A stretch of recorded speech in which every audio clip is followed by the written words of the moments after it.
Sa number 2, Sanday 3rd District Representative Javi Benitez, 2nd District Representative Alfredo Marañon III, kag Cadiz City Mayor Salvador Bading Escalante ang sakaron ginapilian nga mangin manok sa pagkagobernador sa coalition sang Love Negros kag sang United Negros Alliance para sa 2028 elections.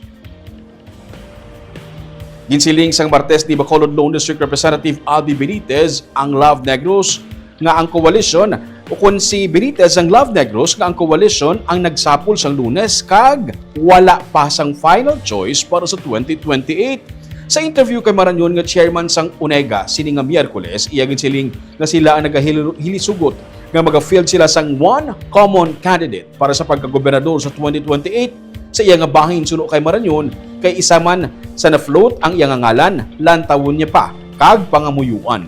Sa statement naman nga ginpagwa ni Congressman Javi Benitez, iya ginsiling nga humbled siya sa pagpagwa sang iya nga ngalan, pero siya nakatutok sa karon sa iya nga trabaho. Siya ang ginbutang sang pumuluyo sang 3rd District sa among nga posisyon kag suno sa iya wala pa nahuman ang iya trabaho.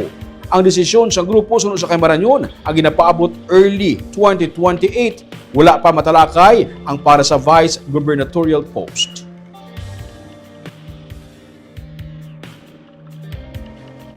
As I've said, there is no final decision yet, but basically, ang ginaduso ni Governor Lacson is a coalition candidate. So in other words, kung ano natabo sa past pre-election, hopefully amo man. But there's no, wala na finalize. Sinong ginapilian?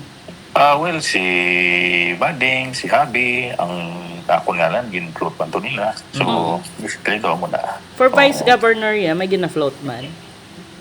Wala pa. That will basically follow siguro kung may agreement na muna gina-regular.